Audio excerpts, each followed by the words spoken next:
Good morning बच्चों, मैं हूं रोशन और हाजिर हूं एक और फिर से आपके लिए एक नया एक्सपेरिमेंट लेके। और हमारे आज के एक्सपेरिमेंट की एम है, हमें एक ग्लास प्रिज्म के लिए यह प्रूफ करना है कि एंगल ऑफ इंसिडेंस और एंगल ऑफ इमर्जेंस का जोड़ हमेशा एंगल ऑफ प्रिज्म और एंगल ऑफ डेविएशन के जोड़ के बराबर रहता। अब बढ़ते हैं प्रोसीजर की ओर। और प्रोसीजर में सबसे पहले स्टेप में हमें वाइट पेज को ड्राइंग पिन्स की मदद से ड्राइंग बोर्ड के ऊपर अच्छे से फिक्स करना है ताकि उसमें कोई क्रीज ना रह जाए।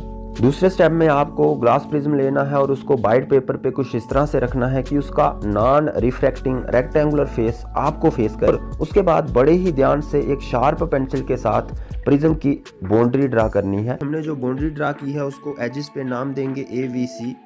अपने नेक्स्ट स्टेप में हम प्रिज्म के AB फेस पे एक पॉइंट लेंगे जिसको हम नाम दे सकते हैं O को हम कहते हैं पॉइंट ऑफ इंसिडेंस, क्योंकि इस पॉइंट पे incident ray of light strike करेगी। अब हमें इस पॉइंट ऑफ इंसिडेंस O पे प्रोटेक्टर के साथ एक नॉर्मल ड्रा करना है। प्रोसीजर आप जानते ही होंगे। नॉर्मल हम डॉटेड लाइन में ड्रा करेंगे और इसको नाम देंगे N'।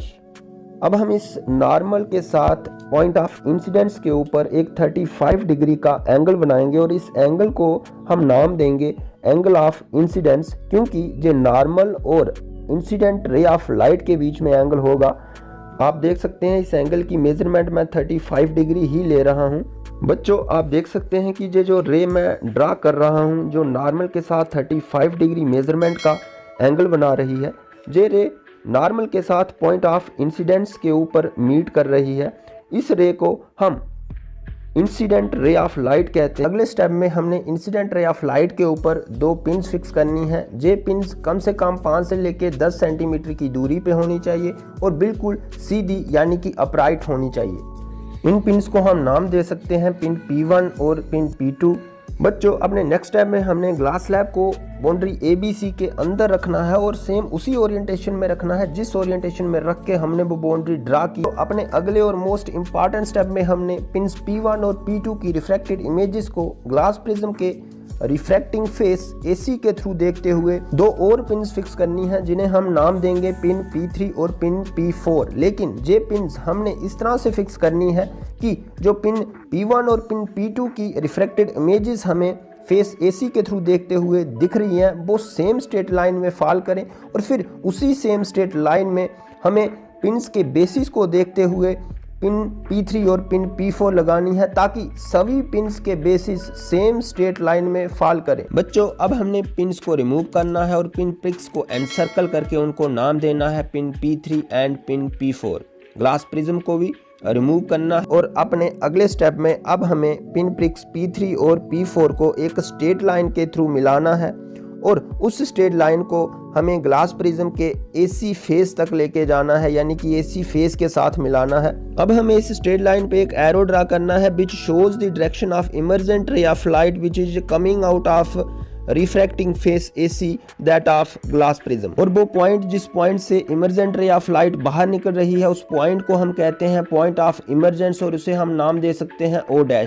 बच्चों our next step is very important और इस स्टेप में हमें इंसिडेंट रे ऑफ लाइट को पॉइंट ऑफ इंसिडेंस यानी कि O के बियॉन्ड ग्लास प्रिज्म वाली साइड ड्रा करना है, प्रोड्यूस करना है। और ये आप डॉटेड लाइन में कर सकते हैं। ना सिर्फ इंसिडेंट रे ऑफ लाइट को बल्कि इमर्जेंट रे ऑफ लाइट को भी हमने पॉइंट ऑफ इमर्जेंस यानी कि O' के बियॉन्ड प्रोड्यूस करके इंसिडेंट रे ऑफ लाइट के साथ मीट कराना है। और जिस पॉइंट पे ये दोनों रेज मीट करती हैं after producing them beyond O and O', उस पॉइंट को हम नाम देंगे D। बच्चों अब हम एंगल ऑफ डेविएशन निकालने की कगार पे हैं, क्योंकि हमें इस एक्सपेरिमेंट में एंगल ऑफ डेविएशन ही निकालना था और हमें मालूम है कि angle of deviation is the angle between the direction of incident ray of light and emergent ray of light. तो इसलिए हमने इंसिडेंट रे ऑफ लाइट और इमर्जेंट रे ऑफ लाइट को मिलाया और जिस पॉइंट पे वो मिली उस पॉइंट को हमने नाम दिया D। और इसी पॉइंट में इन दोनों रेज के बीच में जो एंगल बन रहा है उस एंगल को हम कहते हैं एंगल ऑफ डेविएशन और उसकी हमने मेजरमेंट लेनी है। और हमने जो अपने एक्सपेरिमेंट में एंगल ऑफ डेविएशंस की ऑब्जर्वेशंस ली उनमें से 2 ऑब्जर्वेशंस मैं आपको शो कर रहा हूँ। पहली ऑब्जर्वेशन के लिए एंगल डी की मेजरमेंट आई 43 डिग्री और दूसरी ऑब्जर्वेशन के लिए जो रीडिंग आई 38 डिग्री। बच्चों इस तरह से आप इन सभी स्टेप्स को फॉलो करते हुए एंगल आई के क्रॉसपॉन्डिंग एंगल डी निकाल सकते हो। लेकिन इस एक्सपेरिमेंट में हमें एंगल आई और एंगल डी के साथ साथ एंगल ई की मेजरमेंट और एंगल ए की मेजरमेंट भी चाहिए। तो इसलिए अब हम एंगल ई को किस तरह से मेज़र करते हैं उसकी ओर बढ़ते हैं। इसके लिए आपको पॉइंट ऑफ इमरजेंस के ऊपर एक नॉर्मल ड्रा कर और इस नॉर्मल को हम नाम देंगे एम डैश। बच्चों इस नॉर्मल और इमरजेंट रे ऑफ लाइट के बीच में जो एंगल बन रहा है इसे हम कहते हैं एंगल ऑफ इमरजेंस और इसी एंगल की अब हम मेज़रमेंट ले सकते हैं।